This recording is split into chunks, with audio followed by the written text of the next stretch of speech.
Hello welcome to day 33 of 75 days of hard challenge. അങ്ങനെ ഞാൻ രാവിലെ എണീറ്റ് യൂഷ്വലി പോലെ തന്നെ നല്ല തണുപ്പായിരുന്നു.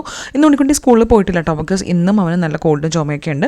അപ്പോൾ അങ്ങനെ ചിയാ സീഡ് വാട്ടറൊക്കെ കുടിച്ചതിന് ശേഷം എൻ്റെ കുറച്ച് മീ ടൈമൊക്കെ കഴിഞ്ഞിട്ട് റിലാക്സ്ഡ് ആയിട്ട് എൻ്റെ പ്രീ വർക്കൗട്ട് സ്മൂത്തിയൊക്കെ കുടിച്ചിട്ടാണ് ഞാൻ നേരെ ജിമ്മിലേക്ക് പോയത്. ഇന്നത്തെ വർക്കൗട്ട് വന്നിട്ട് കാർഡിയോ ആണ് കേട്ടോ. സോ നല്ല വിൻ്റർ ആയതുകൊണ്ട് നല്ലോണം വാമപ്പ് ഒക്കെ ചെയ്തതിന് ശേഷമാണ് നമ്മൾ പ്രോപ്പർ വർക്കൗട്ടിലേക്ക് സ്റ്റാർട്ട് ചെയ്തത്. സത്യം പറഞ്ഞു കഴിഞ്ഞാൽ ഇന്ന് ഭയങ്കര പാടായിരുന്നു കേട്ടോ. നമുക്ക് എന്താണെന്നറിയില്ല, ഒരു എക്സോസ്റ്റഡ് ഫീലിംഗ് ആയിരുന്നു.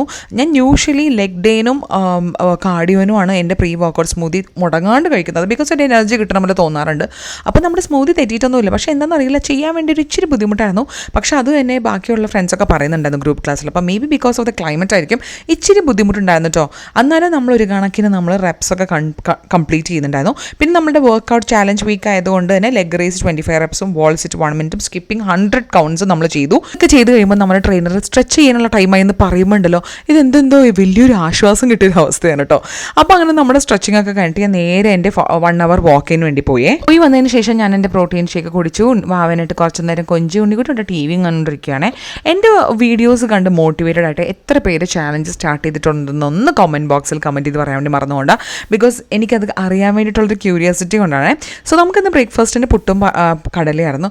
അതിനുശേഷം ഞാൻ പോയി കുളിച്ച് ഫ്രഷ് ആയതിനു ശേഷം വർക്ക് ഉണ്ടായിരുന്നു. അതിൻ്റെ കൂടെ ഞാനൊരു ഫ്രൂട്ട് യോഗോട്ട് കഴിച്ചു. ഉച്ചയായപ്പോഴത്തേക്കും ചോറും മത്തിക്കറി ആൻഡ് ബീട്രൂട്ട് തോരനായിരുന്നു നമ്മളുടെ ലഞ്ച്. അപ്പോൾ അതൊക്കെ കഴിഞ്ഞതിന് ശേഷം അതിൻ്റെ കൂടെ ഞാനൊരു ക്യാരറ്റും കഴിച്ചിട്ടുണ്ടായിരുന്നു കേട്ടോ. പിന്നെ നമ്മൾ ഈ വീക്കെൻഡ് നമ്മൾ നാട്ടിലേക്ക് പോകട്ടോ. അപ്പോൾ അതിൻ്റെ ഒരു എക്സൈറ്റ്മെൻറ്റ് ഉണ്ട്, അതിൻ്റെ ഒരു തിരക്കുണ്ട്. എല്ലാ കാര്യങ്ങളൊക്കെ തീർത്തിട്ട് വേണമല്ലോ നമുക്ക് സത്യം പറഞ്ഞു കഴിഞ്ഞാൽ പോകാൻ വേണ്ടി. Christmas and new year vacations start ചെയ്യാൻ വേണ്ടി പോകുന്നതിൻ്റെ ഒരു എക്സൈറ്റ്മെൻറ്റ് ഉണ്ട് കേട്ടോ. അപ്പോൾ അങ്ങനെ വൈകുന്നേരം ഞാൻ എൻ്റെ ഫാറ്റ് ബർണർ കോഫിയും 2 മുട്ട ബുൾസയും കൂടി കഴിച്ചിട്ട് ഈ പൊടിച്ചിനെയും കൊണ്ട് കളിക്കാൻ വേണ്ടി വന്നു. നല്ല തണുപ്പായതുകൊണ്ട് സത്യം എനിക്ക് സ്റ്റുഡിയോ പോകാനൊക്കെ ഭയങ്കര മടിയായിരുന്നു കേട്ടോ. അപ്പോൾ അങ്ങനെ വന്നതിന് ശേഷം എൻ്റെ വാക്കിങ്ങും കംപ്ലീറ്റ് ചെയ്ത് ഞാനും ഏട്ടനും കൂടി ഒന്ന് ഒരു അത്യാവശ്യത്തിന് പുറത്ത് പോകാനുണ്ടായിരുന്നു. അങ്ങനെ തിരിച്ചു വരുന്ന വഴി ഞങ്ങൾ രണ്ടും കൂടി ഒരു റവ ദോശ കഴിച്ചു കേട്ടോ. അത്ര വലിയ ടേസ്റ്റ് ഒന്നും ഉണ്ടായിരുന്നില്ല, പക്ഷേ കുഴപ്പമുണ്ടായിരുന്നില്ല. പിന്നെ വീട്ടിൽ വന്നതിന് ശേഷം എനിക്ക് കുറച്ച് ക്രാഫ്റ്റ് പരിപാടി ഉണ്ടായിരുന്നു നമ്മളുടെ പുതിയൊരു വീഡിയോന് വേണ്ടിയിട്ട്. അത് ചെയ്ത് കഴിഞ്ഞിട്ട് ജേർണലിംഗ് ചെയ്ത് കഴിഞ്ഞു. അപ്പോൾ ഇതാണ് എൻ്റെ progress video. How do you guys feel? Comment below. അപ്പോൾ ടേക്ക് കെയർ.